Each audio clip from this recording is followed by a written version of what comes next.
Lisa, are you there?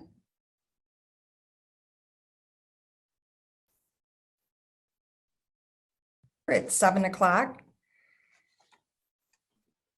The first item on the agenda is a Pledge of Allegiance, and we usually do a moment of silent prayer, and we can't do that on the Zoom meeting, but we can say prayers and for the people who've been affected by the pandemic, the loss of lives, and the continued prayer and good thoughts for our community and our county to heal and our country from this health pandemic. The first item on the agenda is a consent agenda. We have the minutes of the April 21st work session and regular. Oh, I missed something. I'm sorry. Public comments were first. I'm so sorry. Under public comments, everyone would give their name and their address for the record, and we allow public comments for 3 minutes. So at this time, we will hear public comments. Are there any public comments? Okay, I see one. All right. Hello. Hello.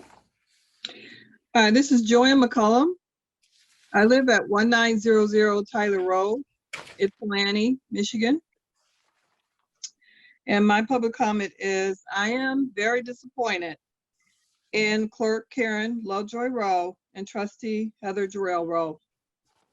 Both schemed to get only one person on the ballot for clerk, which means the voters of Ypsilanti Township do not have a choice. The choice was made for them. This was an unethical move. It shows how disingenuous and apathetic both are toward the people they are supposed to be serving. Once I learned of their callous scheme, I stopped being an election official. It disgusted me to work with someone who has no regard for anyone but herself and her family. If Heather and Karen get any position, I will not trust anything they do or say. I was happy to learn of 3 youngest African-American candidates running for commissioner for District 5. Then I learned that Karen Lovejoy Rowe at the last minute applied for this candidacy, knowing that she could probably beat them. It's like Karen is using the Board of Commissioners as a retirement plan and not considering the future of the township. Ypsilanti Township does not need this kind of situation. We've worked so hard to be seen as a fair community, but 2 people have changed this view because of their own selfish needs. When you are elected in these offices, it is not for you to do as you please. It is to serve the people. Karen Lovejoy Rowe and Heather Jarrell Rowe do not have a clue on how to be there for the people. I hope somehow neither will ever represent Ypsilanti Township. They don't deserve it. Thank you. All right, thank you. Next, we have Jesse Mulberg.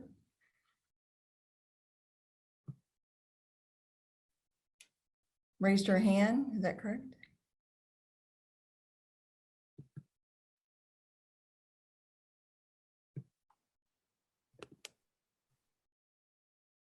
I see her hand raised. Lisa, I'm having a. Can you all hear me now? Oh, yes, Jesse, we sure, yes, we sure can. Can you see me as well or no? No. Okay. All right. Well, good evening, everyone. For those of you who may not know me, my name is Jesse Moberg. I'm a former resident of Ypsilanti Township. I currently reside in Middlesboro, Kentucky. My address is 420 Dorchester Avenue, Middlesboro, Kentucky, 40965. I am the oldest daughter of Karen Lovejoy Rowe. My mom was pregnant with me the first time that she ran for office in 1988. Because of the public persecution that I witnessed my mom endure over the years, I said many times that I would never go into politics. But in 2018, I was elected to city council here in Middlesboro. My decision to run for local office was because of my mother, because I wanted to serve my community like I've seen my mother do my entire life. My mom has been a public servant to Ypsilanti Township for nearly 32 years. My mom has always put her residents first. Dishonesty and deceitfulness have never been characteristics of my mother. and it's not something that has begun now as she plans to retire from her many, many years of service to Ypsilanti Township. It's my hope that the truth comes to light regarding this situation. My mother's success has come from always being a person of integrity, which she's taught all of her children, despite this current political scheme that has sought to defame both her character and slander our family name. But as Michelle Obama has said, when they go low, we go high. Thank you all for your time this evening. Thank you, Jesse. Are there any other public comments?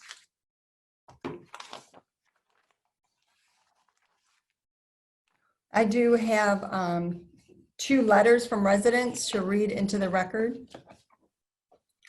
One dated May 4th, attention Brenda Stumbo, currently degrading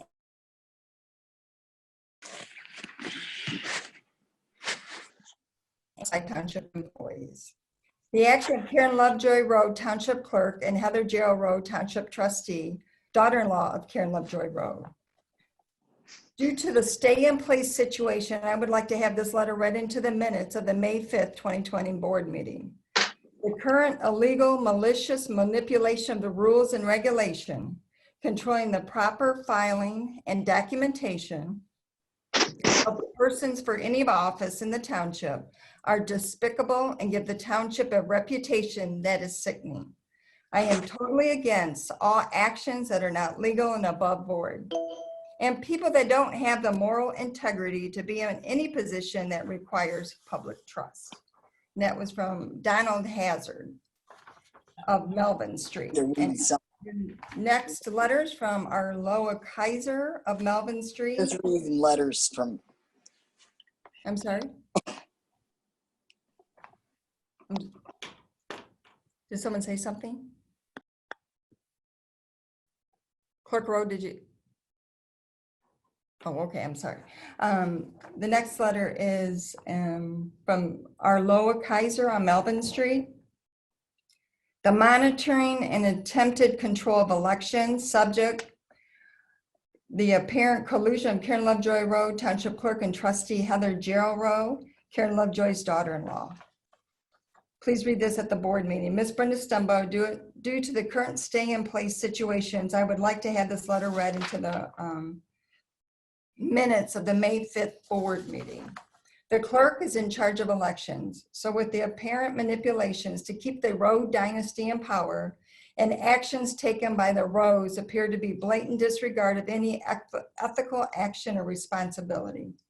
I am totally against this action and would hope the board can resolve this in a responsible manner. And I do not believe that they should be allowed to be in any government positions that requires public trust. And I've also sent this to the clerk's office for filing. If there are there any other public comments? Did I get them all? I'm trying to. Lisa, do you see any other public comments that I missed? I'm trying to do 2 things at once. Brenda, looks like Joanne McCullum has her hand raised again. Well, Joanne, before we go back to you, if we could see if there are any other public comments. Sure. Thank you.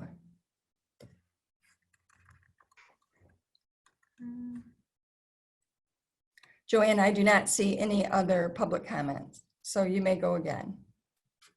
Yes, I wanted to mention too about the 3 candidates who had the affidavits that were incorrectly done. I think that that was done poorly.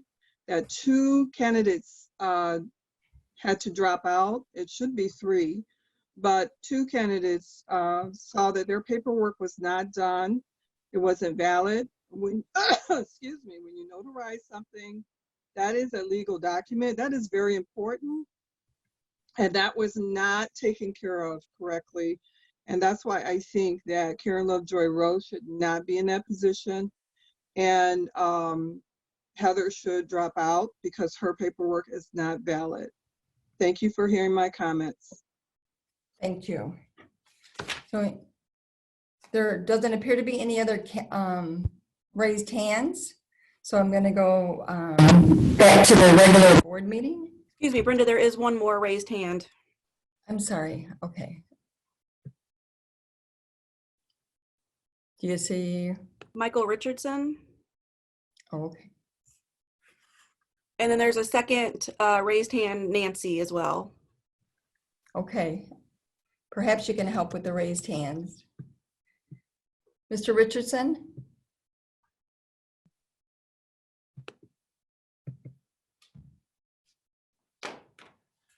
Can you hear me? Yes, we sure can. Hi, my name is Michael Richardson. My address is 8633 Spinnaker White, Ypsilanti, 48197. I wanted to introduce myself. I am a member of the township that is now running for a trustee seat, and I definitely understand that there's a little bit of turmoil going on, but I wanted to take the appropriate timing here to just say hello to the board and hello to all the concerned citizens. All right, thank you. Okay, that second hand is no longer raised. Okay, So as of right now, we have no raised hands. all right, then we will go back to the panelists and go back to the board meeting. Where does I find my board packet?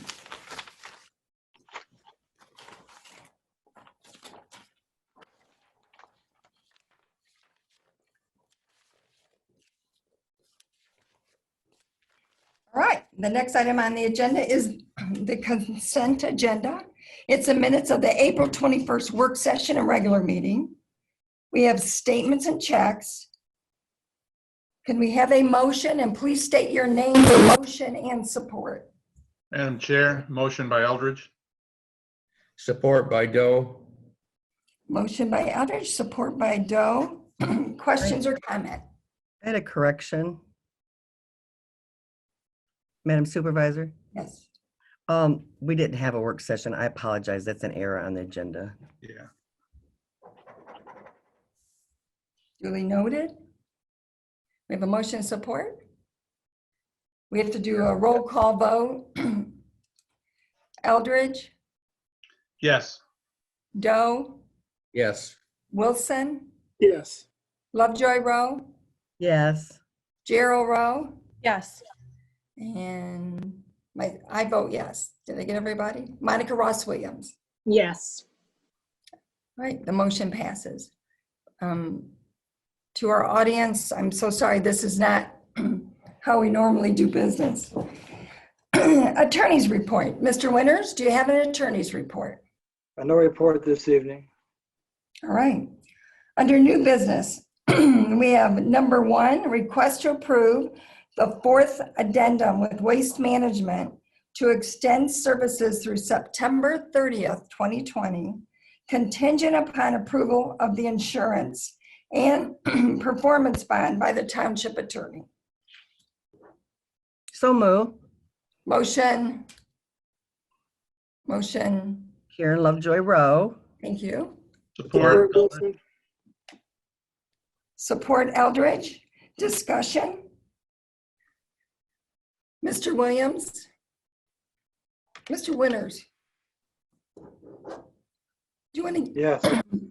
or Mike, does someone wanted to explain what this is to the audience? Sure. I'll be This is, glad go ahead, Doug, please. No, I think that the board has previously authorized Mike and as well as the clerk's office to go out for RFPs for a new solid waste hauler as well as a yard waste hauler. And the specifications have been prepared. They've not yet gone out. We've had obviously a lot of challenges with the COVID-19. They're now ready to go out. Mike has been in constant contact with Waste Management, and they've agreed for a 90-day, 3-month extension. Their contract will begin on July 1 through September 30th. And the hope is we'll have competitive bids that can be evaluated between now and that time period so as to either see where we stand with the current contractor as well as what other competitive bids that might be received. There is a continuing need for Waste Management to continue with their performance bond and liability insurance to be in place. I know Mike's been working on that for a while. And there's also a need for them to actually file the performance bond and insurance certificate for the 2019-2020 contract year. But from my standpoint, the Fourth Amendment is in proper form and subject to the two missing documents that need to be provided between now and July 1st. And again, this gives the township the needed time to competitively seek additional bids for recyclables, yard waste, and solid waste. And I know Mike may have other issues or may have other concerns to address as well. I have nothing further, Doug. I appreciate you covering the agenda item. All right. Madam Supervisor? Yes, clerk. Yeah, that's fine. I just wanted to say, Mike, I know that we went back and forth, not necessarily on this, but on the bid specs that are going to go out, and just, I know you worked a lot on this, you and Doug both, and I just want to say thank you, especially with everything else that's jumping off. And the bid specs may already, I know Lisa's posting them, we finally got them up or worked out today. So they may already be up. If not, they will definitely be up for anyone that's interested in taking a look. Our haulers and contractors that may be listening in, they are up, and we are looking forward to taking your bids. All right, thank you. So we have to do a roll call vote again. Larry Doe, Yes. Wilson Jr., Yes. Stumbo votes yes. Rowe, Lovejoy Rowe. Ross Williams, Yes. Eldridge, Yes. and Gerald Rowe. Yes. Okay, the motion is approved. The number 2 is a request authorized to approve the contract with Best Asphalt to complete phase 2 of the Grove Road pathway in the amount of $225,869.50, which is budgeted in line item 212-970-000-997-007. And Chair Eldridge makes a motion.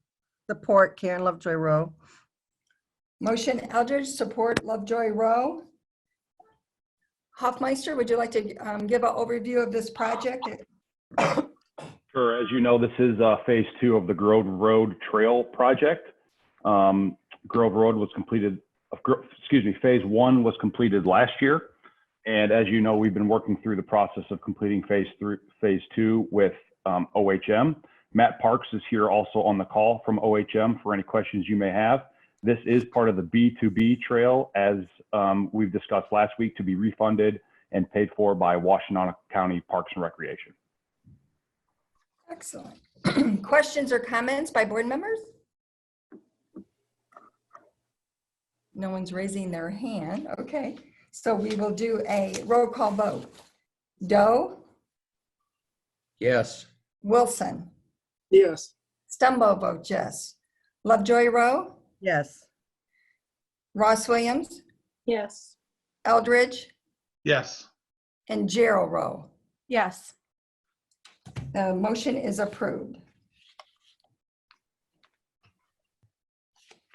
Number 3 is a request to approve the second agreement with Washtenaw County Road Commission, and this is for local road improvements in the amount of $76,375, which is budgeted. So move. Support. It was Karen Lovejoy Rowe made the motion. Support Wilson. Motion Lovejoy Rowe, support Wilson to approve the second agreement with the Washtenaw County Road Commission. Are there questions or comments on this from board members? The total amount of the contract is actually $152,000, and the county matches us dollar for dollar. The road improvements we're doing this year is seal coating. And what that does is preserves the life of the pavement, We did substantial amount last year, and we're doing $152,000 this year as well. It's throughout the entire township. The only one that we have a shared is with Superior Township, and that's $8,750. That's for Mott Road, and that is a seal coat. We do this every year. We vote on projects. So any questions or comments? Hearing none, we'll do a roll call vote. Doe. Yes. Jimmy Wilson Jr. Yes. Stumbo votes yes. Lovejoy Rowe. Yes. Ross Williams. Yes. Eldridge. Yes. Gerald Rowe. Yes. The motion is approved. The next item on the agenda is a request to suspend the township shipping operations effective May 29th, 2020. Move to approve, Doe. Support Gerald Rowe. There's a motion by Doe and a support by Gerald Rowe to approve this. So there's a pretty long memo in everyone's packet. So we've had extensive discussion with Carl Rousey, and he is also on this Zoom meeting. And we've talked to Michael Hoffmeister, Director of Residential Services, Giovanna Neal, Accounting Director, as well as Clerk Rowe and Treasurer Doe regarding the suspension of services. First of all, during the COVID-19 virus pandemic, we've been unable to hire seasonal positions, as well as we have a full-time vacant chipper position that is open. We did hire a person. They started, and after 3 weeks of training, he decided to go back to his old job. So we are currently pulling one person from the Parks Department and one person from the compost site to try to keep it going currently. Secondly, the financial cost for environmental services extension, which is the current provider, is about $300,000. And we voted on that extension, and there was increases in those costs. So for the remainder of 2020, the additional cost is $300,000. We're in the process of soliciting bids for garbage, recycling, and yard waste services. Historically, we've always extended and given another 5-year bid to our current waste hauler because it's usually 2.5% to 3% increase. That was not the case this time. It's a substantial increase. So we owe it. The board wanted to see make sure it was a competitive bid, since the increase in costs are substantial over what we normally would do. So it's currently out for bid for 2020, the remainder of 2020, which is September, and starting to 2025. And finally, Giovanna Neal's our accounting director. And we've been forecasting our millage renewals that are to be voted on in 2021 based on her assumption that were distributed this week. The Environmental Services Fund, which is a voted millage, the expenditures will exceed millage revenue by 2021 by $940,000. So we're thankful we have a fund balance, but based on the extension costs for our current waste haulers, we can project out what the cost is going to be. So therefore, we need to have some in-depth discussions on what services should be provided. We'd have to discuss the real possibility of cutting services. Or we could increase millage based on the forecast. And in my memo, for me, an increase in property taxes is a bridge I do not want to cross over. Of course, it's up to the community to decide. There's a lot of residents struggling with all the tax increases in the past 4 or 5 years. And we will have a new board in November, and they could have community conversations and input and engagement regarding the millages and what services we'd like to continue. The good news is that we still have pickup of branch services through Waste Management. So they are our current provider, and it's in our yard waste contract. They pick up branches weekly as long as they're properly put in, they have to be properly bundled or put into a yard waste bag. And we would, be communicating all of that out to the residents. It's also in the helpful handbook that was mailed out to everyone. And basically what it says is that branches that are 2 inches in diameter or less can be bundled. They can't be longer than 3 to 4 feet. It must be tied with twine or string. No bundles are accepted over 40 pounds or larger than 18 inches in diameter. We also have a compost site that is available for branch disposal at no additional cost, and it's open 7 days a week. In addition, we would recommend that in the case of a storm, we would bring the chipping trucks out in order to assist the cleanup for our community and our residents using the existing staff that we have. Are there any questions from board members or attendees that I'll be happy to.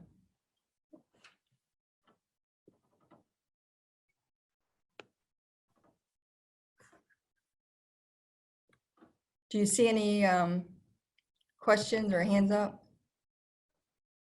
I don't see any. Supervisor Sandel, my hand was up. Oh, I'm sorry. I was looking at the Okay. attendees list. I'm so sorry. Okay, I apologize. That's okay. I just wanted to also say that I would have deep concerns considering that we are in this COVID crisis, and financially, we're probably going to continue to be in it for quite some time. And so that is an impact on residents and also taxes, obviously. I would have deep concerns about a millage at this point to increase taxes to do this. So I just wanted to express that. That's all. Thank you. Any other questions or comments from anyone? No, I also would like to say that we put a memo out to all the directors. We do anticipate a, well, it's an assumption, $1.2 million loss in 2020 from our state shared revenue. So state shared revenue comes from sales tax. I had been watching it very closely, and it was 10%. And MTA said prepare for 50%. So 1.2 million would be about 25% of our revenue for that. So we are looking and we're trying to plan the best we can. Our hope is that it's larger. It's not that large of a decrease in state shared revenue. We get about $5.2 million from state shared revenue. So it's a big part of our revenue stream and our budget for 2020 and moving forward. So any other comments? Any questions from Kyle Rousey or Giovanna Neal? Or seeing no hands raised, then we'll do a roll call vote. Doe? Yes. Jimmy Wilson? Yes. Stumbo votes yes. Clerk Lovejoy Rowe? Yes. Trustee Ross Williams? Yes. Trustee Eldridge? Yes. And Trustee Gerald Rowe? Yes. We're sorry we have to do this, but we have to start now being prepared for the future. The next item on the agenda is a request for vote of no confidence for Clerk Karen Lovejoy Rowe. Motion to approve. Motion Ross Williams. Please state your name. From Ross Williams. That's okay. No, it just helps the people. Is there support? Support, Doe. Support Doe. Does anyone have their hand raised? I would like to raise my hand, so sorry if I don't get to the computer. Thank you.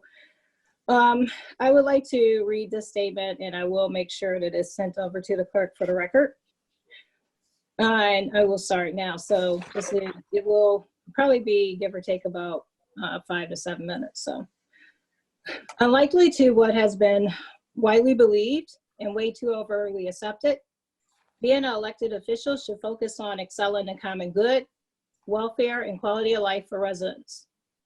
What it should never be is about ego, self-gratification, nepotism, or what can be done for me versus we, the collective as a whole. This is not where in 3 years, 5 months, and 15 days since taking oath of office, I believe this board would be at an impasse.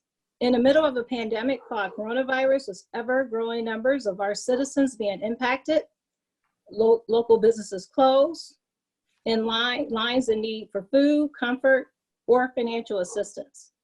Yet, this is where we are. Turning the clock backwards to the beginning, the job was get to work. Coming off the heels of a financial crisis from 2008 to 2013, that some feel and have voiced a contempt of irritation when mentioned before this board, when that not too distant past is reflective upon. Repair what was broken. Our residential housing stock with the financial crisis. Because something happened. I am still speaking. You hear me? I can hear you now. You froze for a moment. Okay, sorry. Repair what was broken.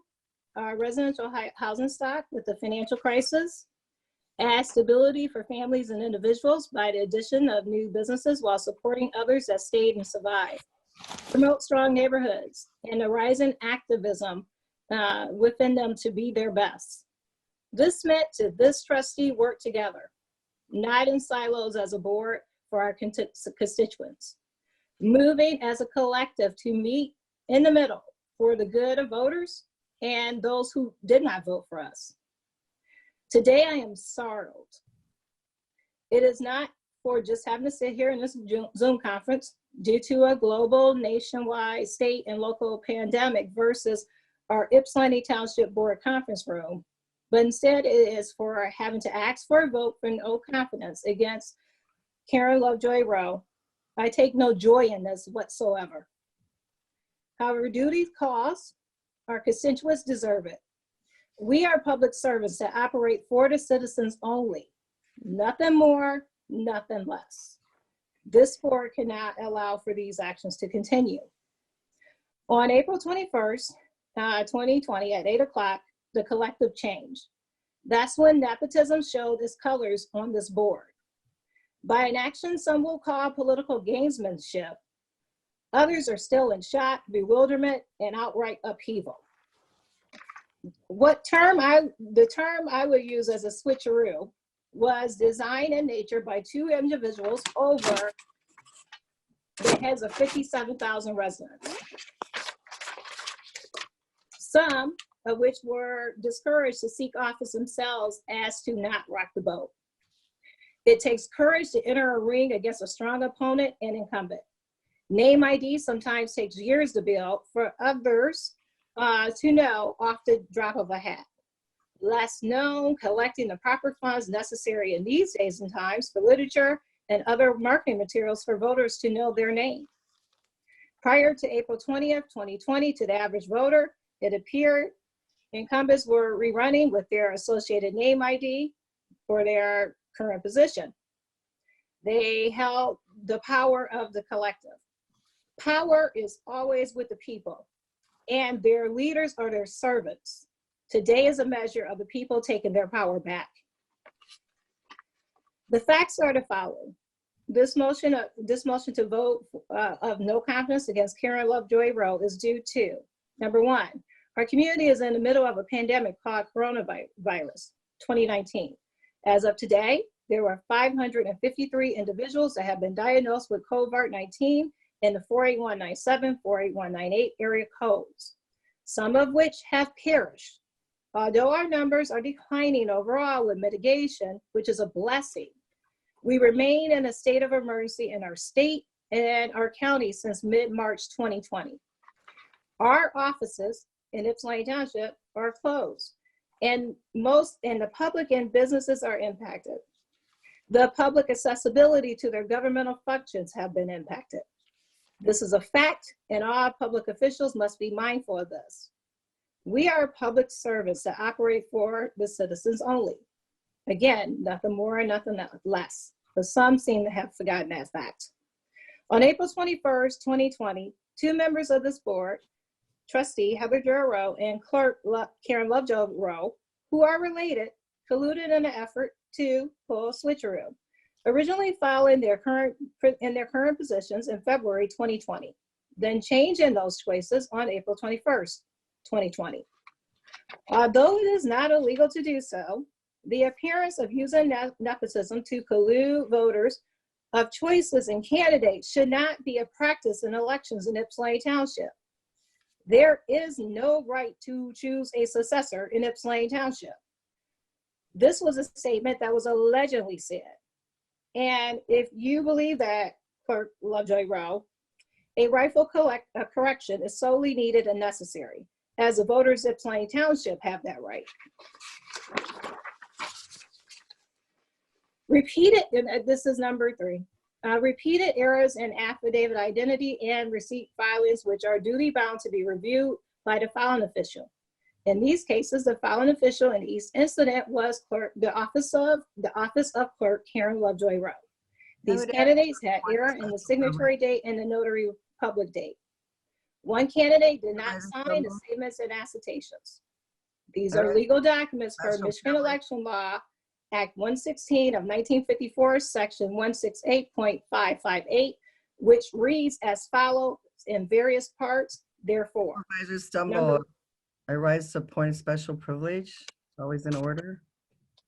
Rowe, I just have concerns right now because of the legal action that's in the process, according to Trustee Monica Ross Williams. And so to discuss anything regarding the affidavits, which is what she's going to take court action against the clerk of Ypsilanti Township, county clerk's office, and the Bureau of Elections. You know, normally or traditionally or always, we've been advised that those are improper subjects to have. And if her attorney wants to speak with our attorney, that's appropriate, but not for each of us to have comments about those alleged allegations that she's planning on taking to court. well, for clarification, the only action that can happen when someone is challenging the local clerk's authority on putting names on a ballot is to go to court.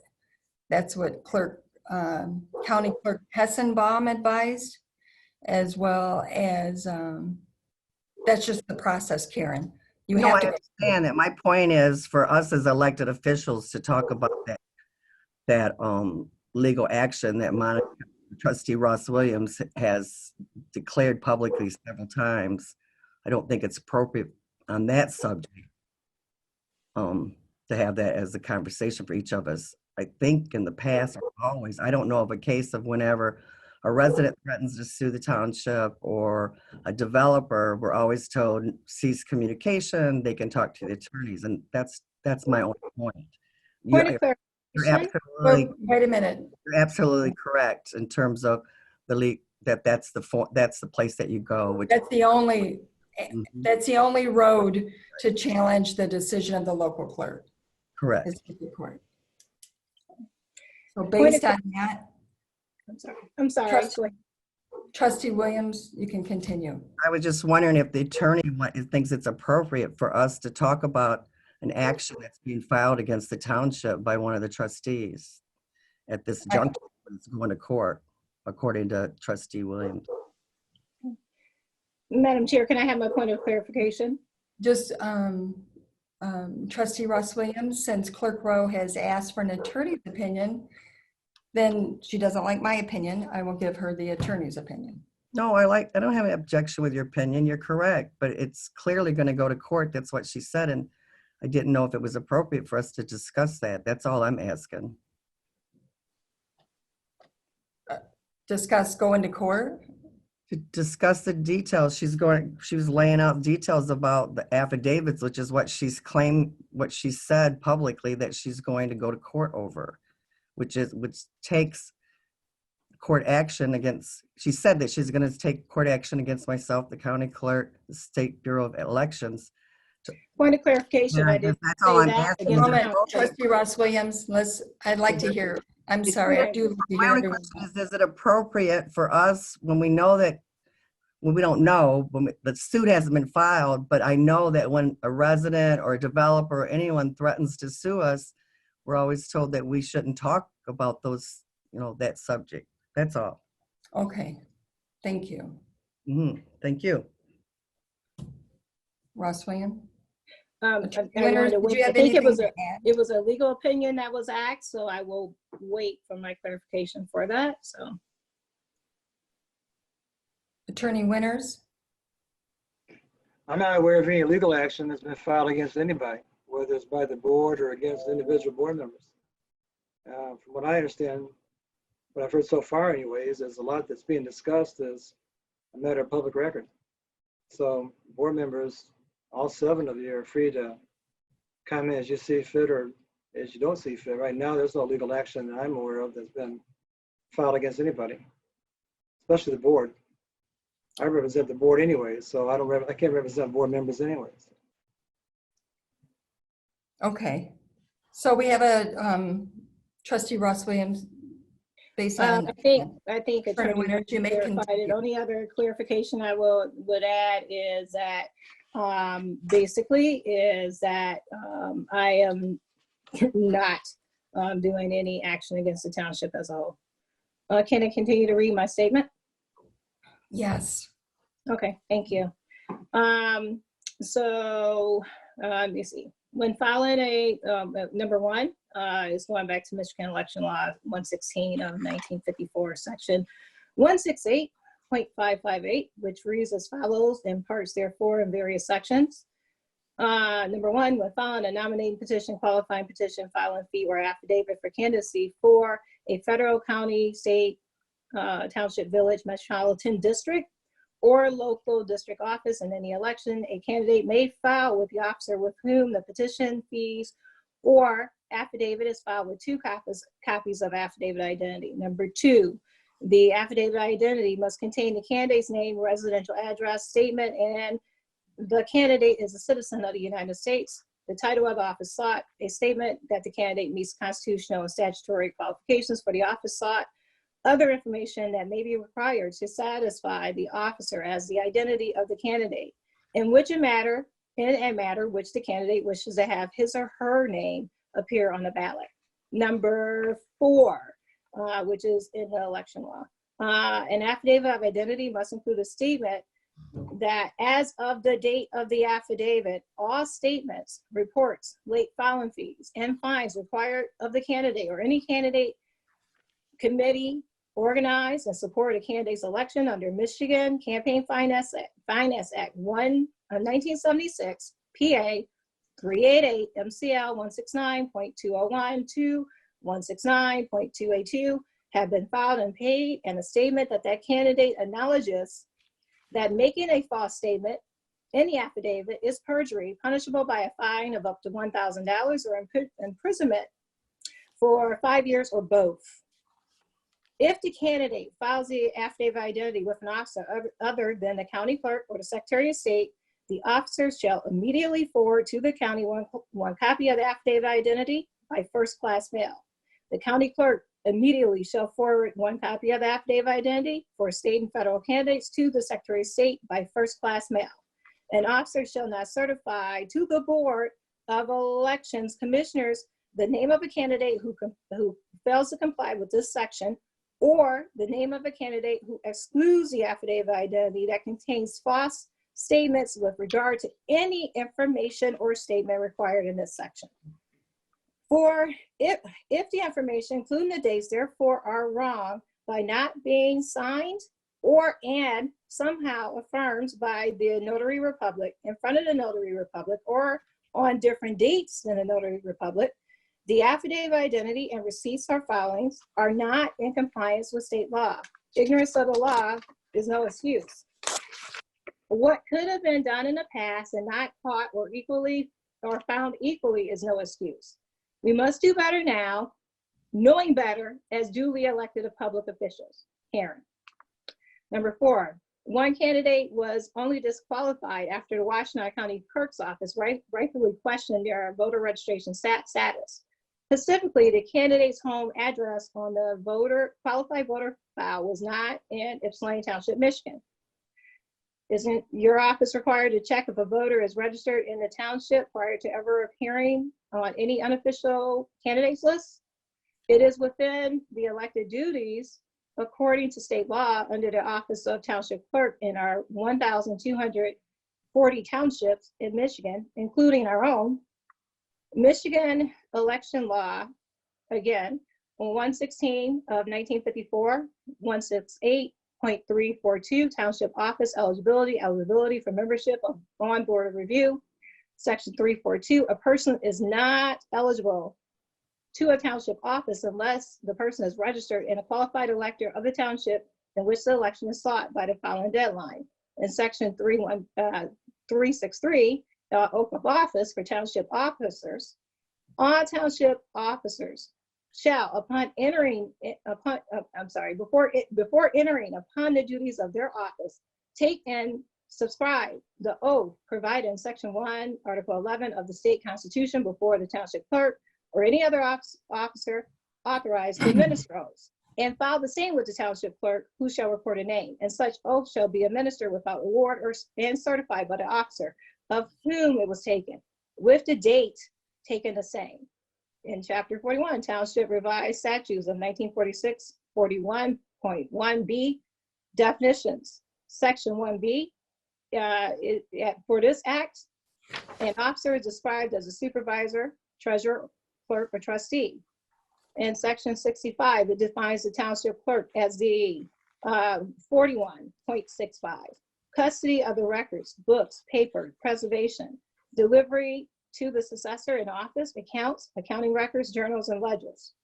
Again, in section 65 of the same act, the township clerk of each township shall have the custody of all records, books, and papers in the township. When no other provision is made in law, the township clerk shall file and keep all certificates and oaths and other papers required under the law to be filed in his or her office, and shall keep those items required by law to be recorded, end quote. Number 5, the affidavit of identity of receipt of filing is taken an oath to the following statement, which each candidate filing for office in Ypsilanti Township takes an oath for.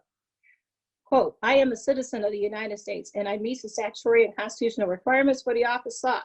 I swear and affirm that the facts I have provided are true.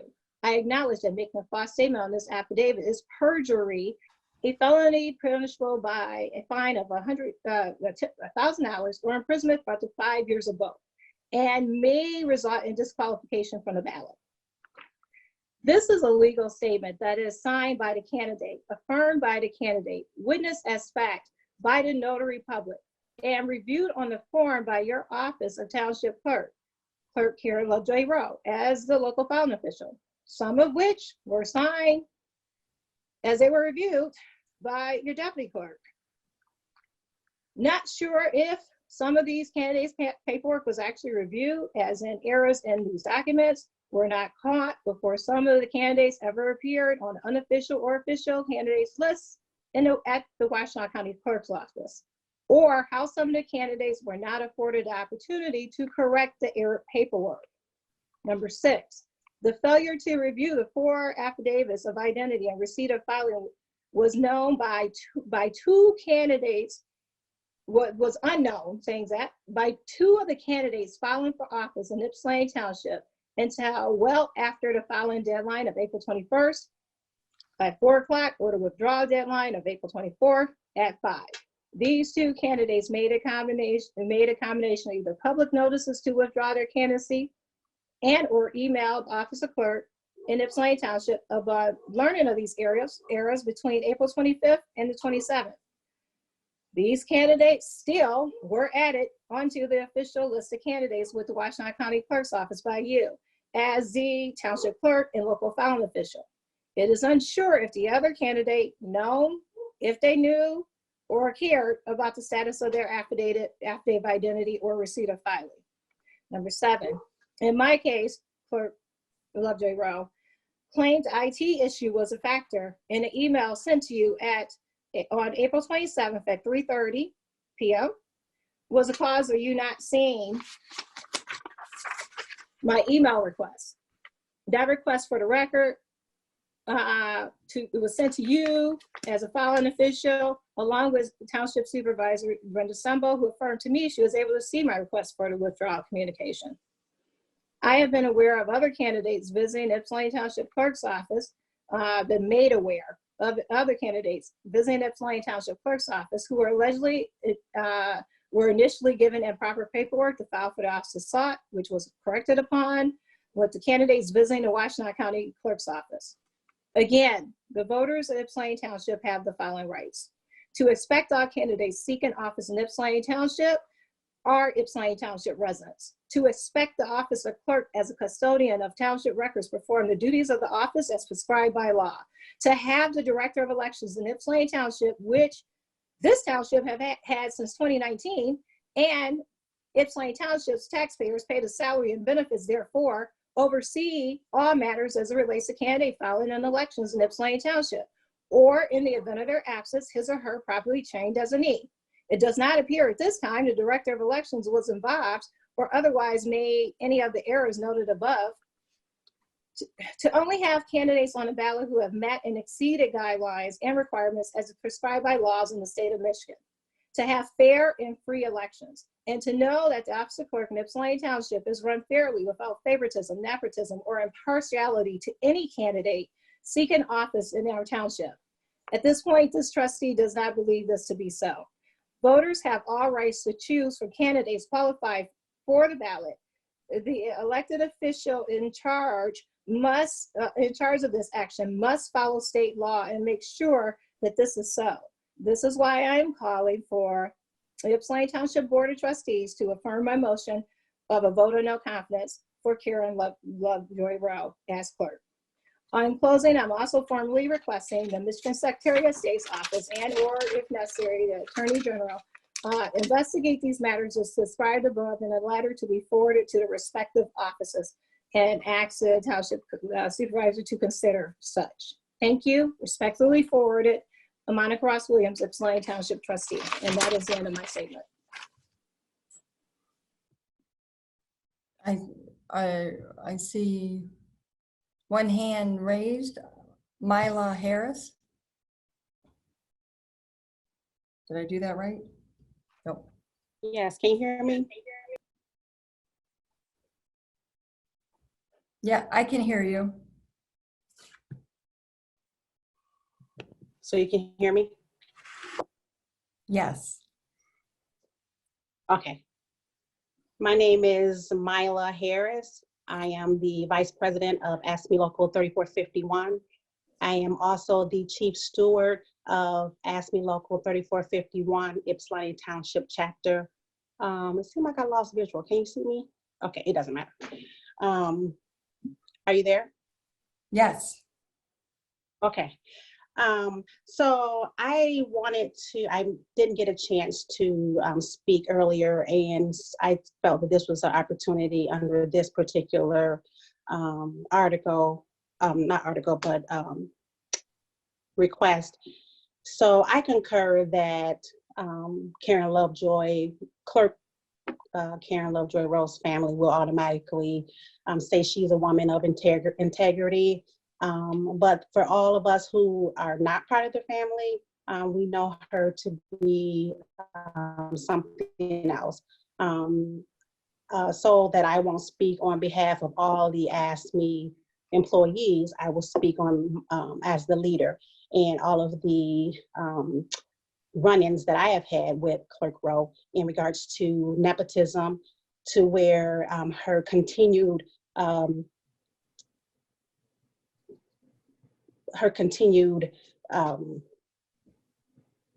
resistance to HR's request to not have family doing ASME work, doing ASME work time, to where the ASME leader, me, I had to step in and file a grievance in regards to the nepotism and to have the employees that were due overtime that were given to her family. And with that, the ASME won that grievance that I filed against Karen Lovejoy Rowe. So I've been a township employee for 27 years. So it's very obvious to say that I have been around pretty much all of, I think 2008, I believe, is when she became a township clerk.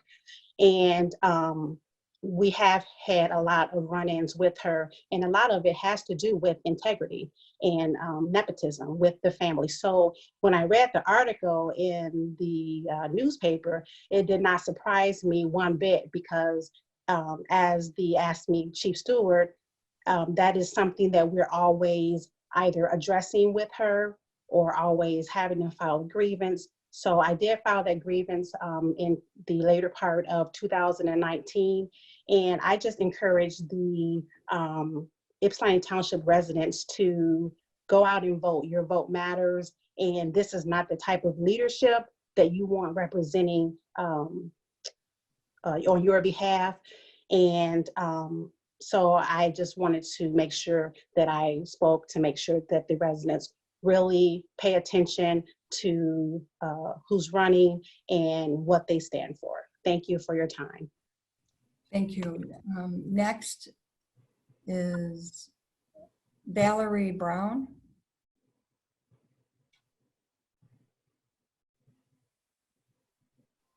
Valerie?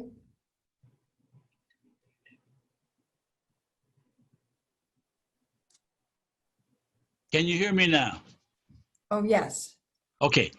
It's not Valerie Brown, it's Lee Tucson. I have some concerns here, but I don't have enough time to address all my concerns.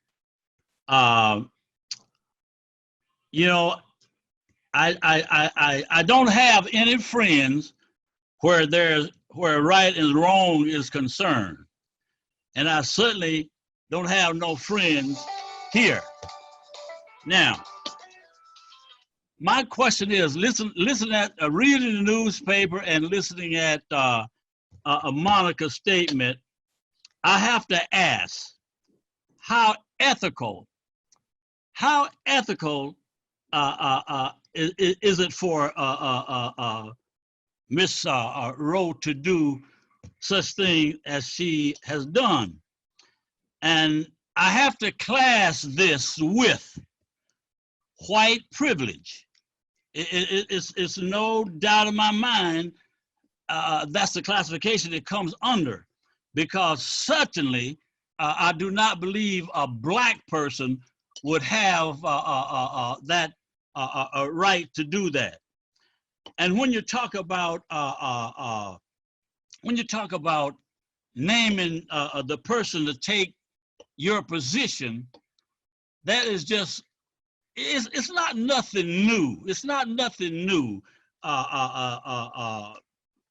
You know, I can see Miss Rowe want her daughter-in-law to take her position, but I think Miss Rowe must understand that she is doing her daughter-in-law a disservice, simply because the way her daughter-in-law will get the position will not be on the basis of a true, firm election. It would be on the basis of namesake. And her daughter-in-law should look at it from the point that I will catch hell from the community by getting this position the way I got it. So she's doing her daughter-in-law a disservice in that arena there. Now, when we talk about naming successors, as I said, it's not been nothing new. They even do that stuff in churches. And I'm sure Miss Rowe knows what I'm talking about. they do that stuff in churches. When folks have put in a lot of their money in the churches, and they have a reason for the pastor to leave by retirement or whatever, they want to name their successor. So that's nothing new. Miss Rowe understand what I'm talking about. I hate to be at this juncture, because talking to you guys on screen is not what I like to do. I like to see people when I'm talking to them, and I like to have a lot of time, because I know too much stuff about this stuff that's going on that needs to be and should have been exposed many, many, many years ago. And it might not be to this point where we are today. See, this is almost like a new Jim Crow law. Now, we all are familiar with Jim Crow laws. And I don't care who it is sitting on a board, anywhere they are familiar with Jim Crow laws. And I believe if you just look at the ingredients, some Jim Crowing been thrown into this arena here. And it's not right, it's not fair for this kind of stuff to continue to happen, because it does not shed light or good light on what the township is trying to do or should be doing, and it certainly does not shed no good light on the community at whole, at large. We should be better than this. How can you? I know you guys are gonna cut me off, because I like to blow when I'm talking. I'm sorry, I am so sorry, Mr. Tucson. Okay, my sister, I understand. I hope there'll be another chance for me to talk, because I want to drop it like it's hot. I want to tell all of it, because this ain't the half of it here. Thank you for your comments, Mr. Tucson. We're going to move to Melvin.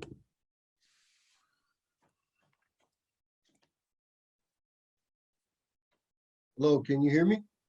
Yes. Good evening, everyone. My name is Melvin Parson. I'm well, I don't want to speak from my professional position, because I'll speak as Melvin Parson. And although I'm not a resident of Ypsilanti Township, I'm invested there for a couple of different reasons. And I would like to encourage the trustee board to vote for a no confidence, to cast a no confidence vote for several different reasons. One of the points, I don't know if it's been brought up yet, is that this move, from what I understand, especially in light of Washtenaw County and their whole initiative for racial equity and inclusion and diversion and diversity, one of the things that this move cancels out almost is the fact that Clerk Lovejoy Rowe now steps into the candidacy for the open seat for the county commissioner in the township against 3 African Americans who don't come with the resources and the name recognition that she does come with. And so that almost cancels out that piece of diversity or the potential for that. And the other thing, it seems like it's very clear that, and I could be wrong, but just the aura of collusion and nepotism and like just underhandedness is something that I don't think the township itself or the trustee board or the governing body wants to be a part of or to approve, because if you don't cast that vote for no confidence, then that's kind of like being complicit in that sort of move. And you know, I'm hoping that a vote of no confidence is cast for that. Thank you. That's all I have. Thank you for your comments. We have Janessa.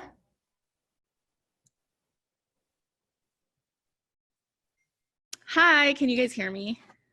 We can.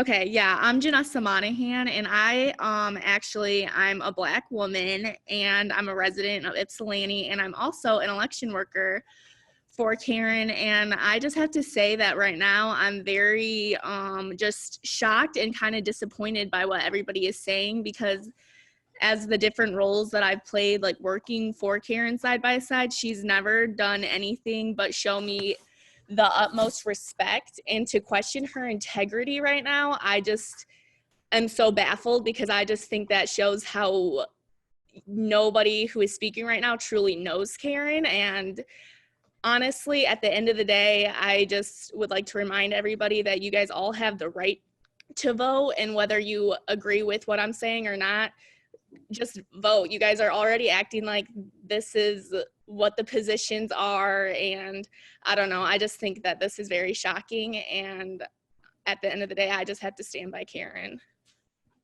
Thank you for your comments. Are there other comments? I don't. All right, so let's go to the, oh, I'm sorry. Clerk Rowe? Yeah, I wanted to give everybody the opportunity to speak. I think that's really, really important. I don't really even know where to begin. I'm not even going to try to it, other than I know, God knows, and Monica Ross Williams knows that her statement is full of outright falsehoods.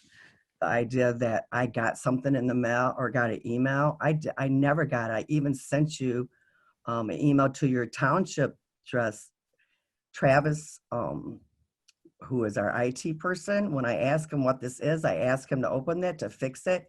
He kind of just went ballistic, saying that whoever was running that server, and it was not an email address that you've ever used before, Monica. And so I clearly tried to get that.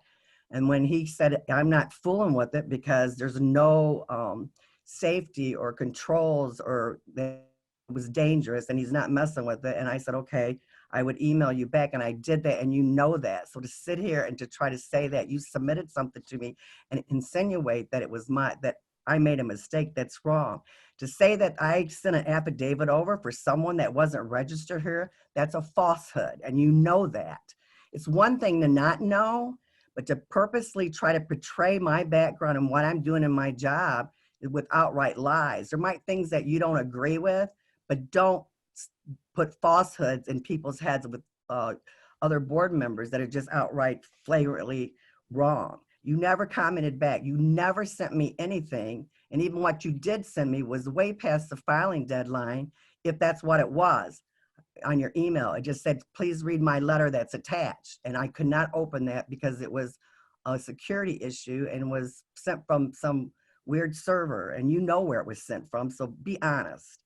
I don't know anything about the issue of anybody ever registering. I'm sure that the county clerk's office would have sent that one to me like they did yours and several others, and to tell me this person's not registered. So that's just it's just outright falsehood on that. Our difference on other opinions is fine, but to try to betray things and to say things that just are not true it's not appropriate. It's not appropriate, and it's false, and it's misleading to try to get your point across.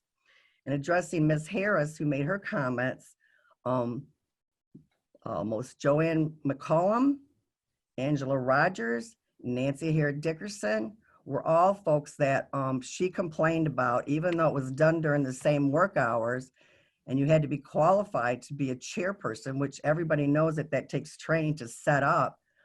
She proceeded to write a grievance. It was not a grievance on nepotism, so I wanted to clear that up.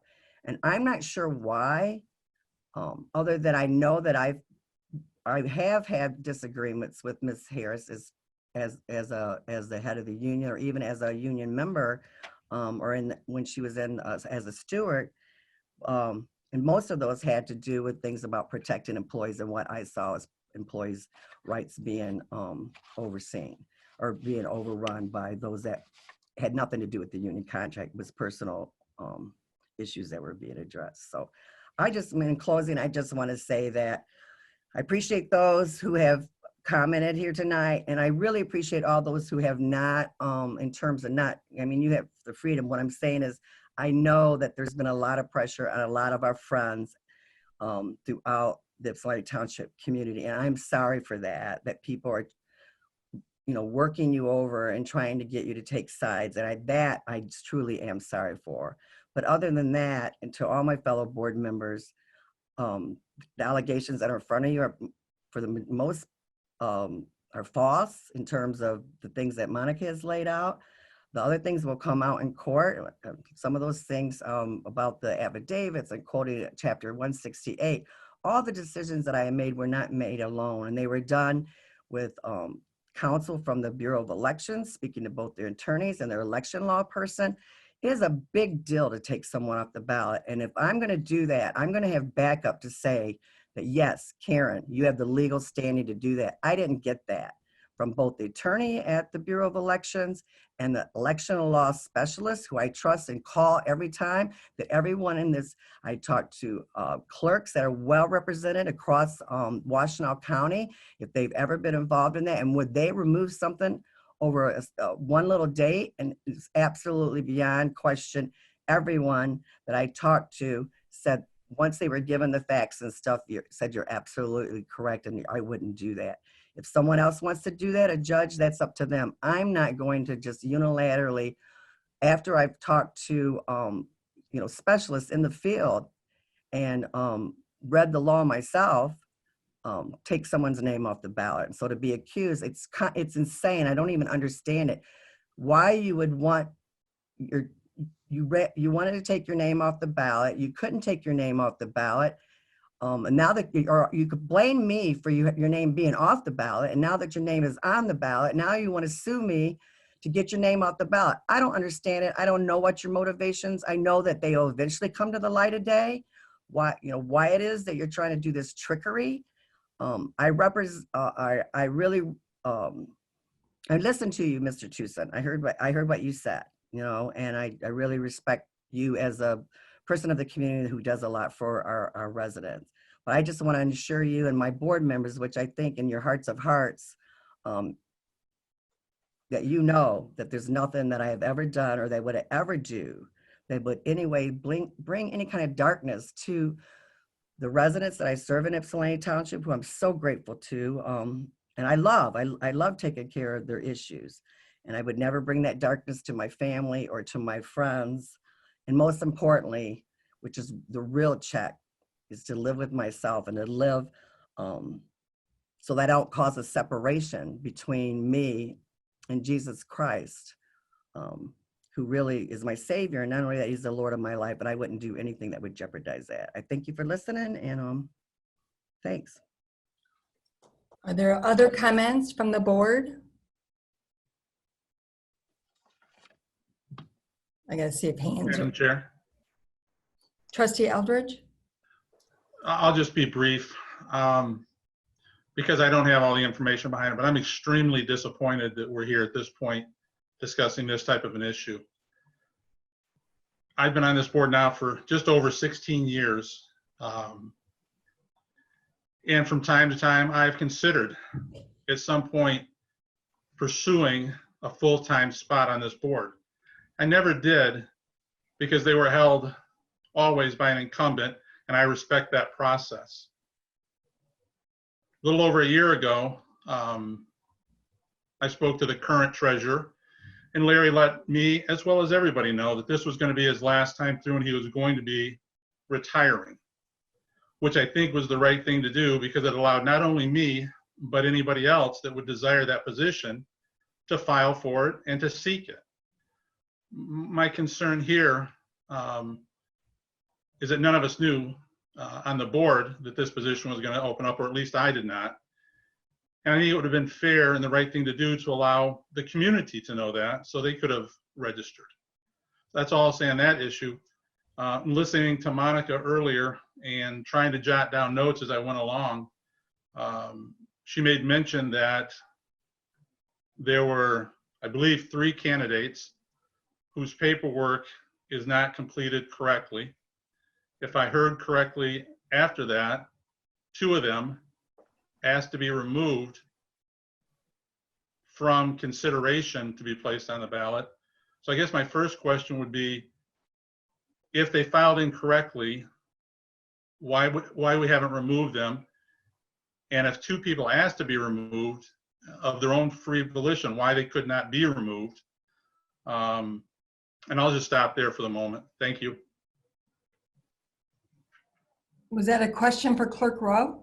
Well, I guess, I want to be sensitive to everybody talking about legal issues that might be forthcoming, but I think these are questions that we should answer, and I think it's appropriate to answer or discuss them in a public format. So yeah, it would be a question.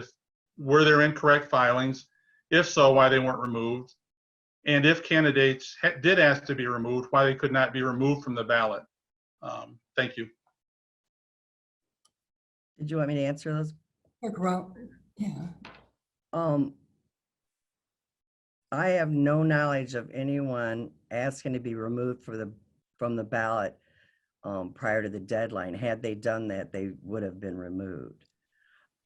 I had one candidate who asked to be removed after the fact, and I informed him that it was too late. I don't know I can't remember if it was 2, 3, 4 days later.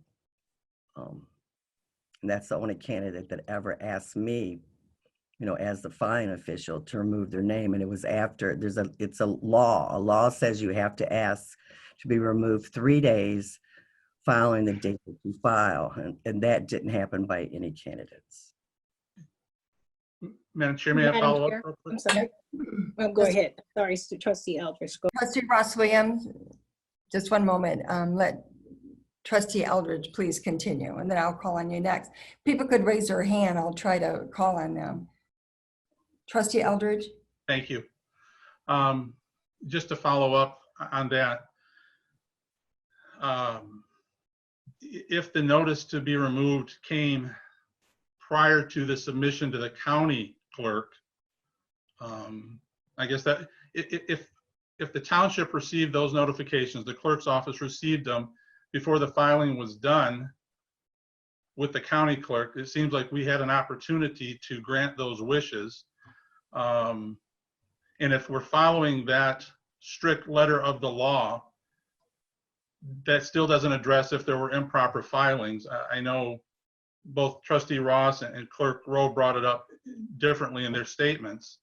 But if the paperwork's not filled correctly, does that leave discretion? If the rule says fill something out completely incorrectly, that seems like that's a steadfast rule. I won't say a law, but a rule.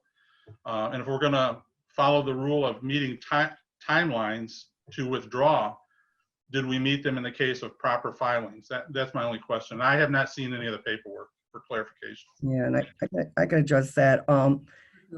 I had no one that tried to file after the deadline. So everybody filed on the deadline when they were supposed to file. And once their affidavits were looked at and confirmed by our office, then they were sent to the county clerk's office.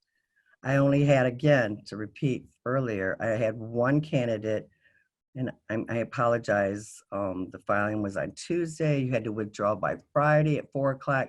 I think it was Monday or Tuesday or Wednesday that I was sent an email saying they wanted to be removed because they thought that they had filled out their forms wrong. So it was after the filing deadline to when they could be pulled off. And as I talked about earlier, after researching and talking to, in particular, the Bureau of Elections, the decision to not pull people off the ballot was made, and I approved all the filings that were made. And Madam Chair, may I follow just briefly, and I'll relinquish after this. Yes, Trustee. I'm sorry, maybe I wasn't clear. I didn't mean to insinuate that somebody tried to file after April 21st. If somebody tried to withdraw and there was a computer glitch, and it sounds like maybe we just didn't open it, do we know if that was received in time? And even if it wasn't, if they tried to withdraw prior to April 27th, could we not have allowed that? And we may not have some of this going on right now. But still, I'm looking for an answer. Were any of the filings that were received on or before April 21st not filled out correctly by law, the way it's required? I mean, notary public is pretty specific. I don't know that it allows for discretion to be made in asking other people, what does the rule, what does the law say? And then I'll leave it at that. I don't have any further questions. Thank you, Madam Supervisor. Thank you. I'll cover it again. To withdraw under election law, chapter 168 MCL, you have to withdraw by 4 o'clock of 3 days following the deadline. In this case, that was April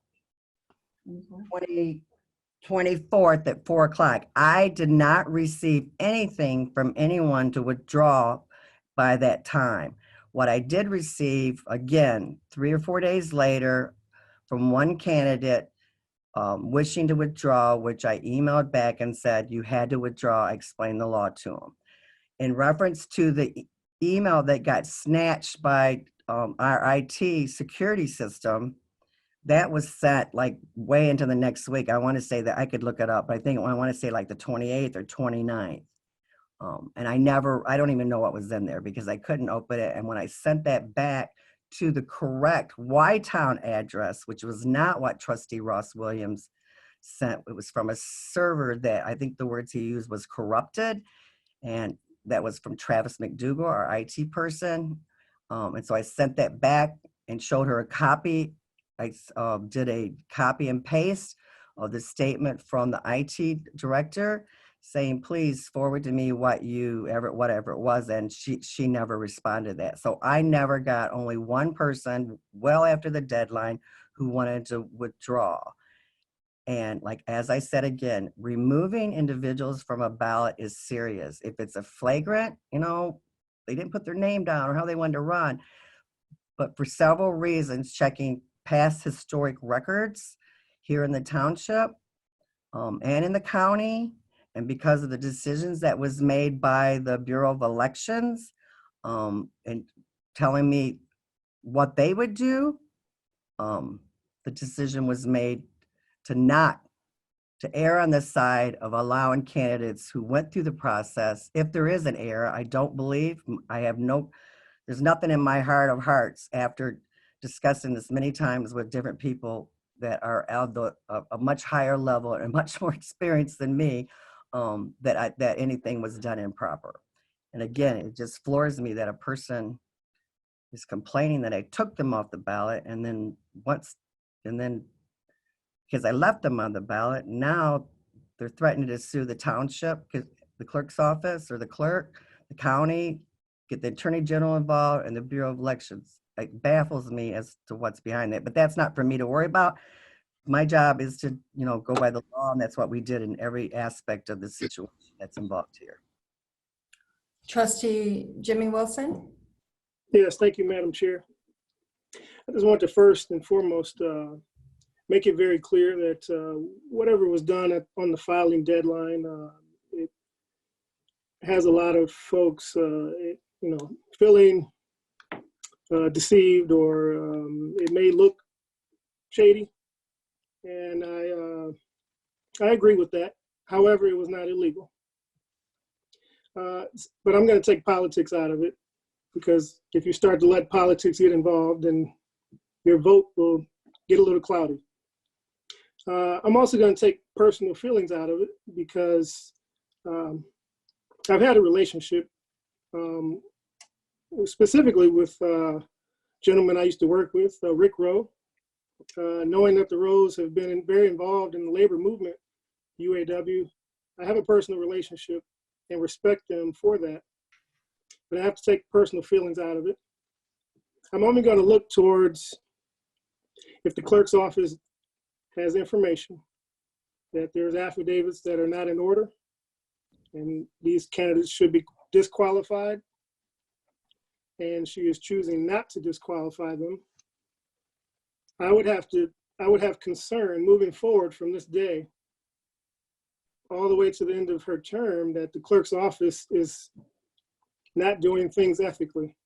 I'm going to have to question everything that comes out of the clerk's office and think that that's the culture now.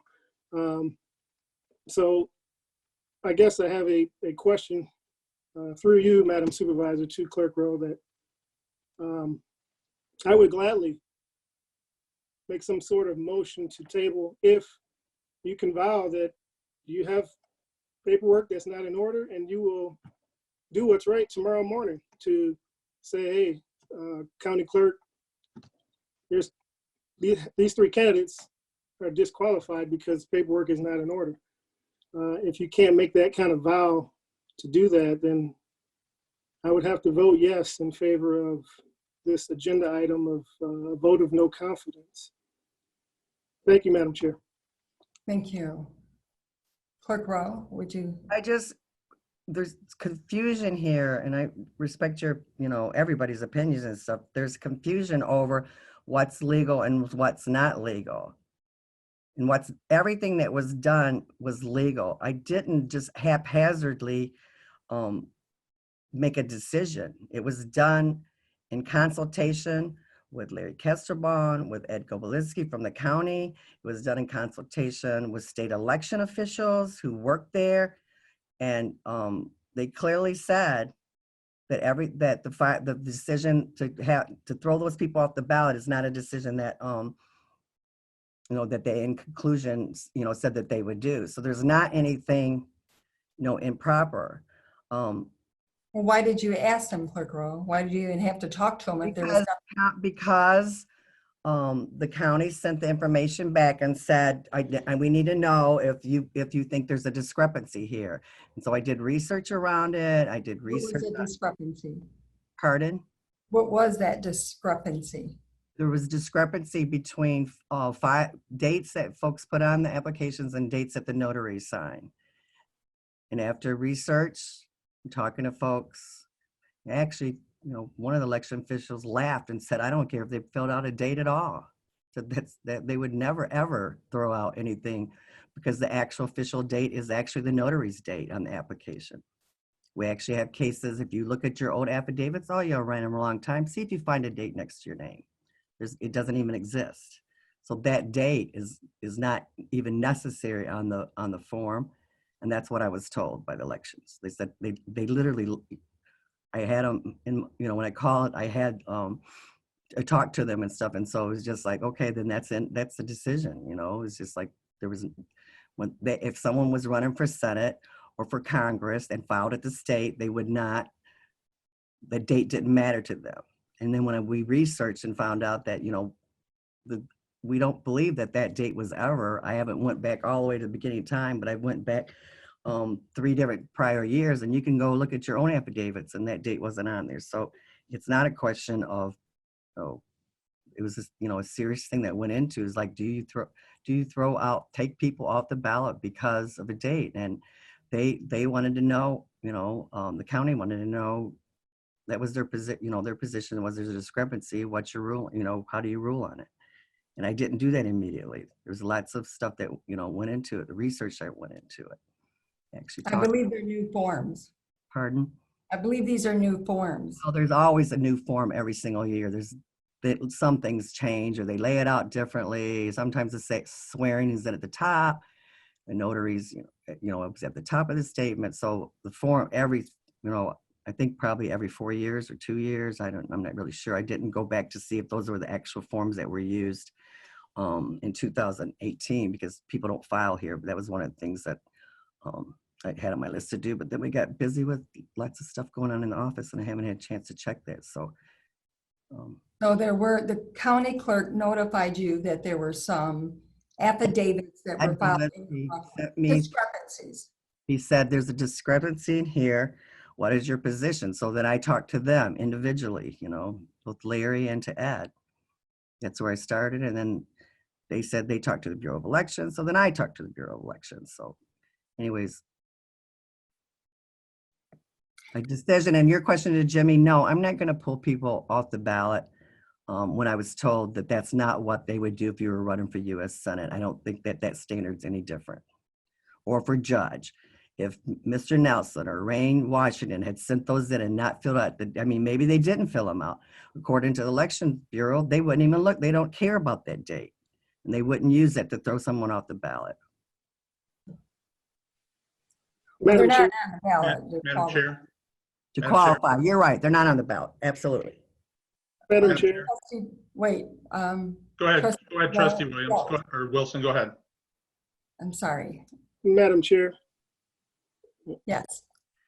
I just had one final question is ultimately does do these decisions fall upon the local clerk? Does it not? It doesn't have to go through the county clerk or the Secretary of State. Ultimately, does it fall on the local clerk? It files on, it depends on the positions, where if you read chapter 168 on the Michigan compiled law, the filing official is different for different, depends on what you're running for. The local offices, I'm the filing clerk. Anybody running for a county position, it's the county clerk.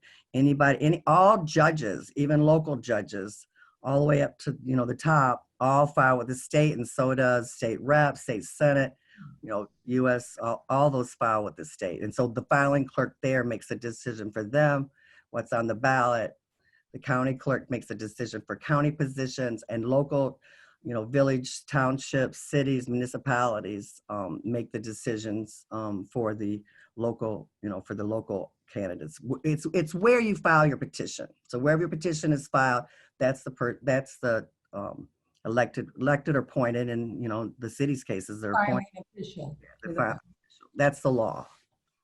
It's pretty easy to read. It's not a difficult read. So if you wanted to just look at MCL 168, believe me, I kind of almost know it forwards and backwards. Not to say I'm not an attorney and not deferring. That's why I deferred to the Elections Bureau in terms of making my decision.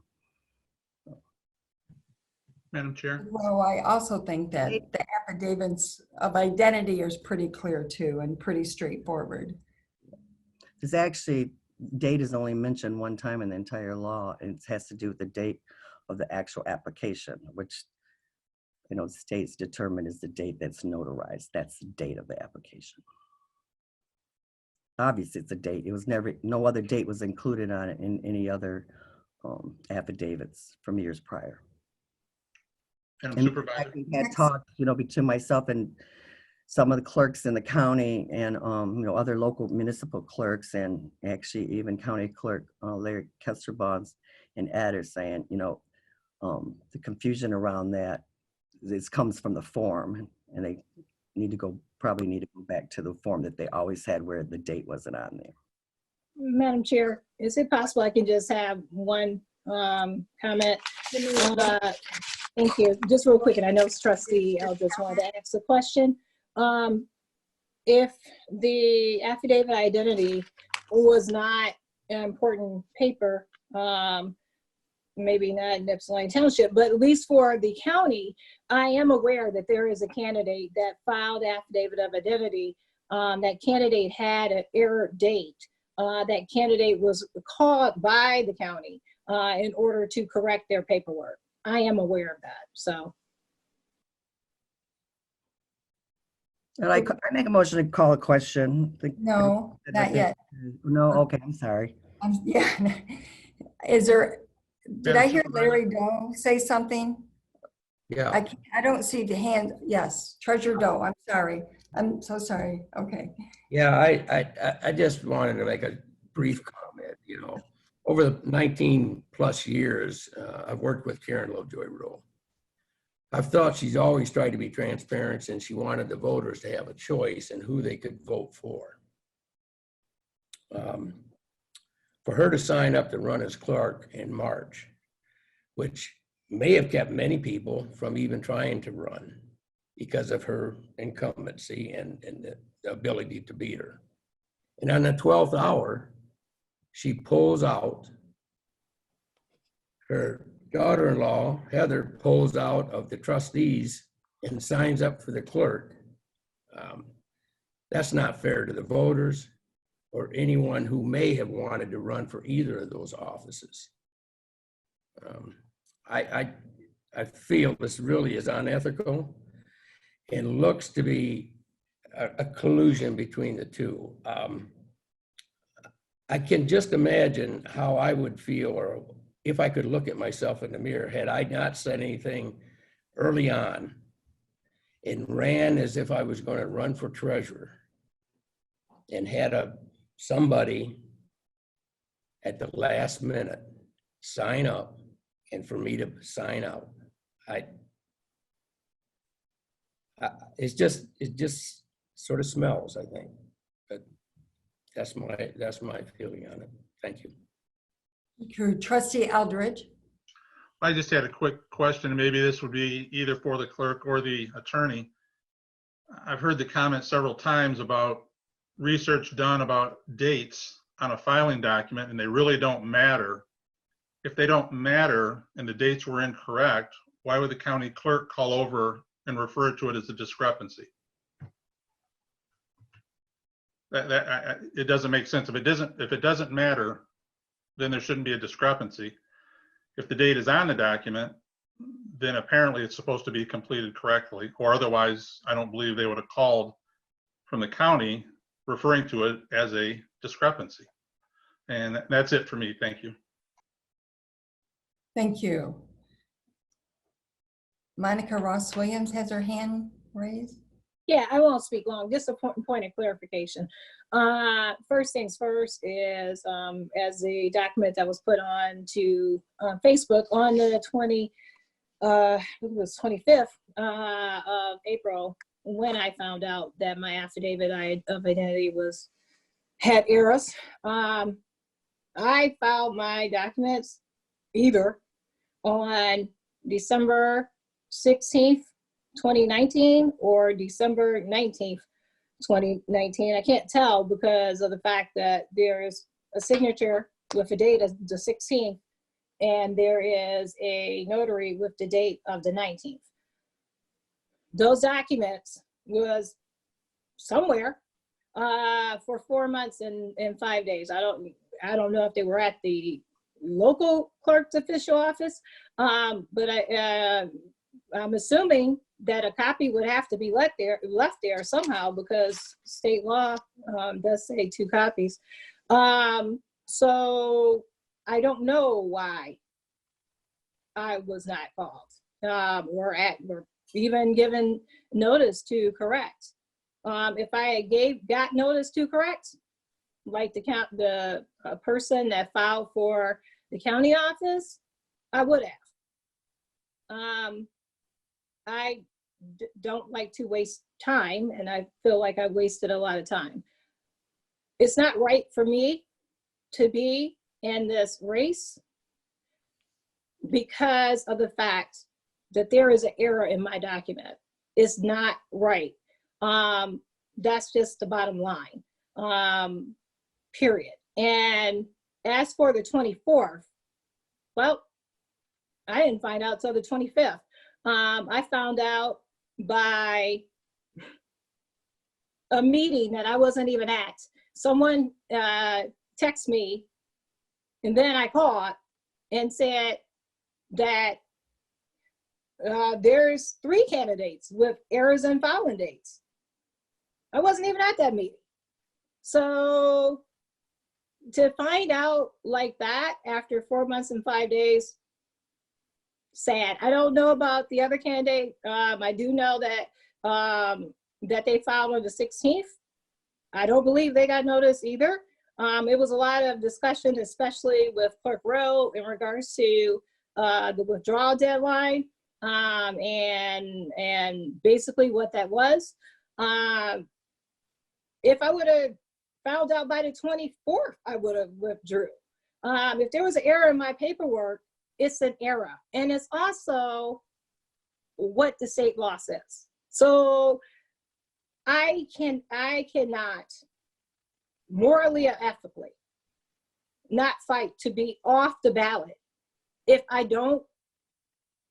not rightfully on it. And I'm not because of the issues in the notary and the signatory date. That is the bottom line. All right, thank you. Any other board members? Do I see a hand anywhere? No hands, okay. I'd like to speak now, and this is hard because Clerk Rowe and I have been very close for about 30 years, and I've been very close to her kids as well, but this isn't about that. To me, this is about shining light and being honest. And during a health pandemic, when the building was closed, it appears that 2 board members who are related conspired, colluded, in order to make sure there was no opposition in a race. Is it illegal? I don't know. I question it because the clerk is the official filing. She controls that process. So she was a person of authority. And when you're in that position of authority and you're over elections, it should be a sanctity. It should be a sacred place where people are treated equal. I do not feel like this is what happened. Is it clever? Is it politically a coup, maybe? Yes. But when you find an error in an affidavit, and I disagree, Clerk Rowe, Larry Cussenbaum himself told me, as county clerk, he would not accept an affidavit that was incorrect. So maybe he's telling you one thing and he's telling me something else, but I don't think that's a case. He also went on to say that the state of Michigan would not accept it either. So it's not a matter of throwing someone's name off the ballot. They were never on the ballot. The duty and responsibility of a clerk is to make sure that things are accurate before you submit the name to the county to be on the ballot. You failed to do that. I find it more than ironic that you fought for a director of elections, and yet that director of elections was not here to assist. And she's very qualified. She knows the process. These are new forms. So it's a little different than the past. I could see how mistakes have been made, but when you make a mistake, you call the candidate to correct it, unless it's past the time, which it appears that's what happened. So everyone can have a fair and equal opportunity to apply for an open seat. Only you and Heather knew what was going to go down. Not one other board member had this knowledge, because had we of, you're right, we would have let other people know. You failed to do that. I know you. That's not who you are. It's not who we are as a township board. It should be open for all people, an equal opportunity. And I know Heather feels the same way too. And there was not an equal opportunity. But when things happen, like you, I have a lot of faith, and things happen for a reason. You got a second chance to disqualify people based on their affidavit. They were never on the ballot yet. The clerk's office notified you. There's a problem with Heather Gerald Rowe's affidavit. The date she signed it was not the date it was notarized. Monica Ross Williams had the same issue, and Billy Sinkle had the same issue. You also submitted a name of a person who was not registered to vote in time to even qualify to be on the ballot. You didn't check that.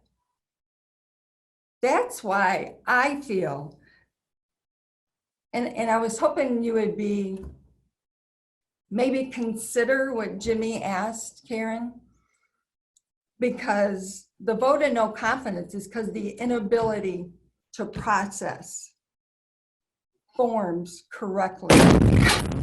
It's just unheard of. Wrong. And it affects the integrity, not only of the clerk's office, but the entire township. And I am passionate about it, I know. I thought very long and hard. I was upset because all this went down when our building was closed and we had the worst health pandemic any of us have ever seen. And people weren't working here. The access to the building was very hard. And I just think that, I do believe that we both know this was not the right way to say I don't want to run for office as clerk. That's not who we are. That's not who you are. That's not who we have ever been. But is that illegal? No. Does it stink? Yes.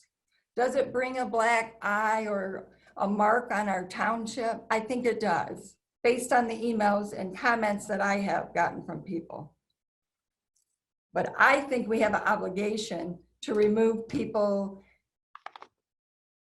not from the ballot, because they're not on there, from qualifying based on not being registered on time, based on not having proper documentation to submit for office. And so that's the reason I support the vote of no confidence. I'm just very concerned about the process that you use to do what happened on the very last day of the filing. Any other comments, or you, Clerk Rowe, did you want to respond? No, I think I've said everything. Good conscience about all of it. I did, from my perspective, I researched it, talked to people, and that's where we came down. And the county's clerk's office is not together on that. I'm not sure when you talked to Larry Kesselbaum, but I think after information was provided to him, I'm not so certain that that statement is where he would be today, but I'm not going to speak for him. Okay. Madam Chair, just one last comment. I am also in receipt of the email that stated what you had mentioned in regards to the county clerk's office would not accept a filing of that nature. It is also obvious that they would not accept a filing of that nature because, again, a candidate for county office, and in fact, I can go ahead and mention his name because he told me that it's okay. Eli Savi, who's running for Washington County prosecutor, his paperwork was not correct, and he was called by the county clerk's office. It's not really a question, but just a comment. I feel disappointed, and my former candidacy, because that's what I want to call it, because that's what it is in my mind, the supporters of that candidacy, because their time was wasted also. And I don't personally see any reason why 3 candidates that have clear errors in their identity should be even considered for a ballot. None, period, at all. All right, thank you. So are we ready to vote on this issue? Absolutely. So we have a motion and support for a vote of no confidence for Clerk Karen Lovejoy Rowe. Doe? Yes. Jimmy Wilson Jr.? Yes. Stumbo votes yes. Clerk Lovejoy Rowe? No. Ross Williams? Yes. Eldridge? Yes. And Gerald Rowe? No. The motion is approved. The next item on the agenda is budget amendment number 5. Clerk Rowe? Yeah.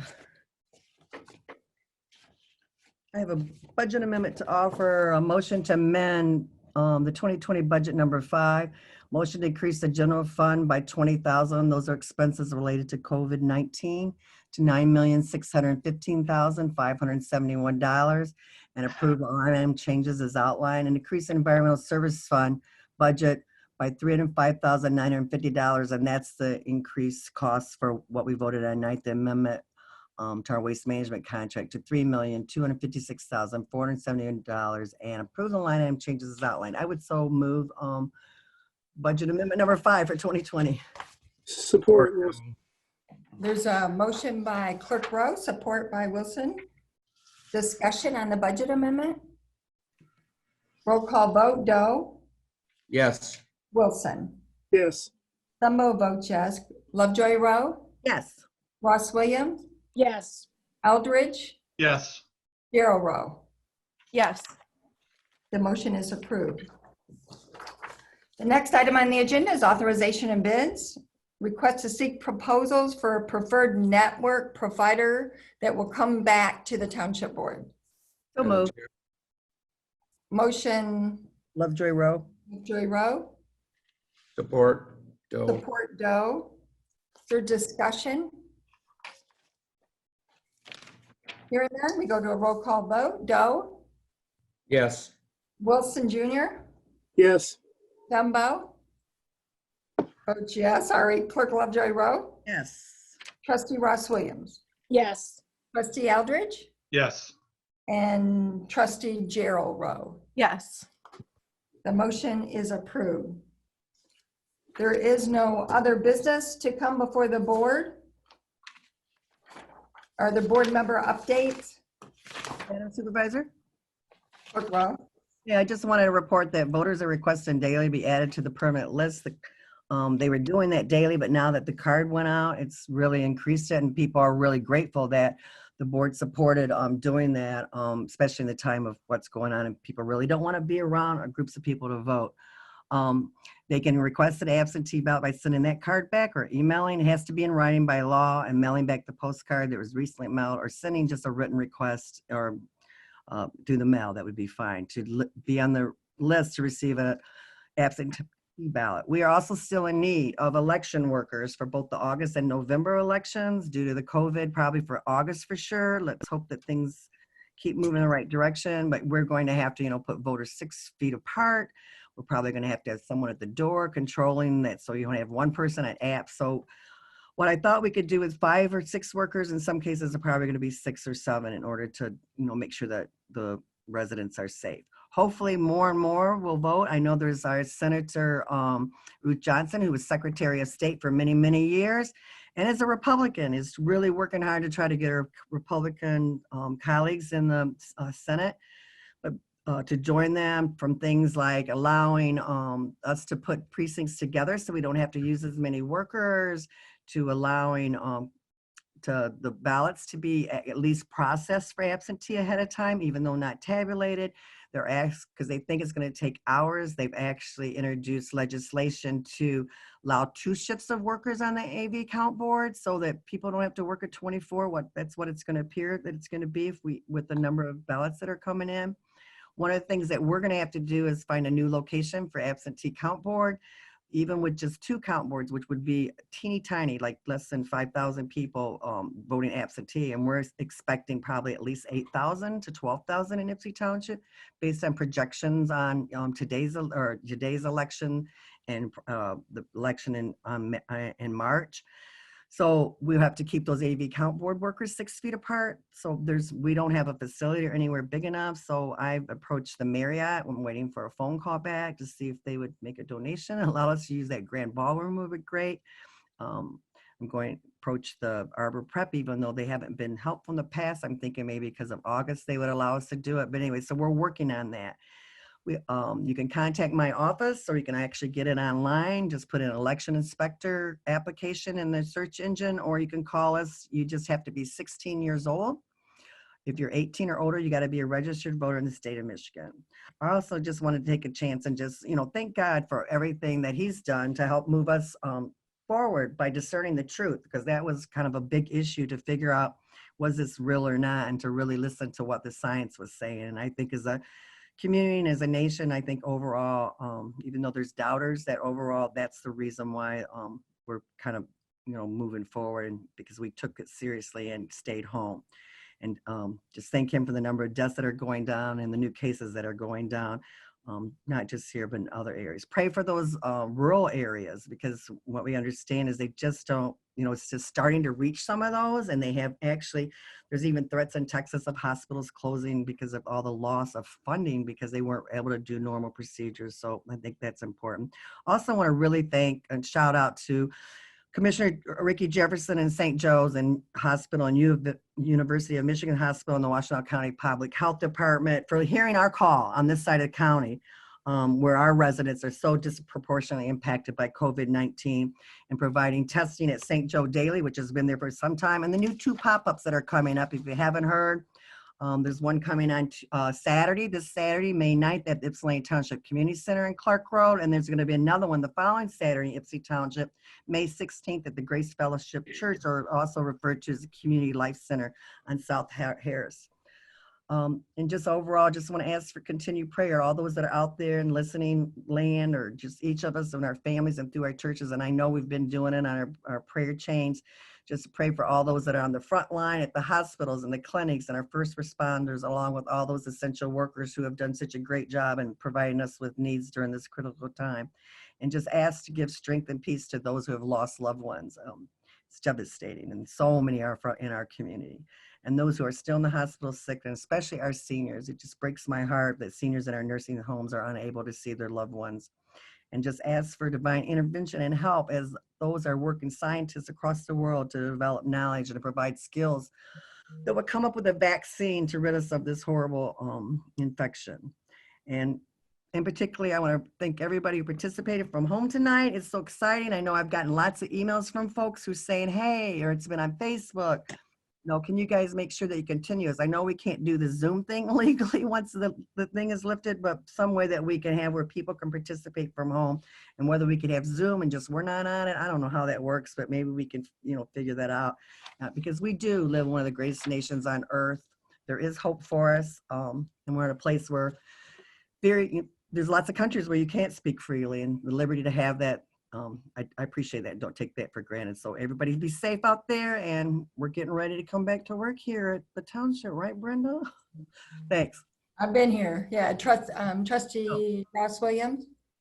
Yes, thank you.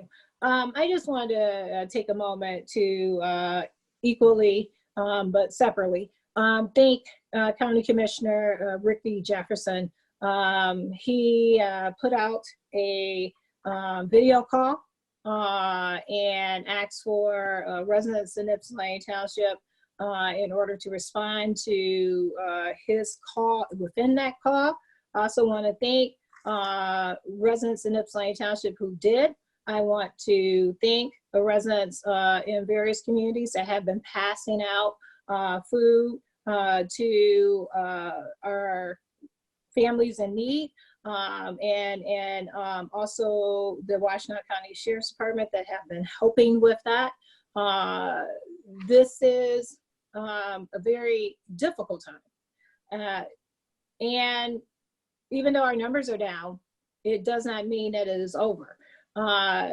There are states where they have stopped social distancing already and have opened up businesses again.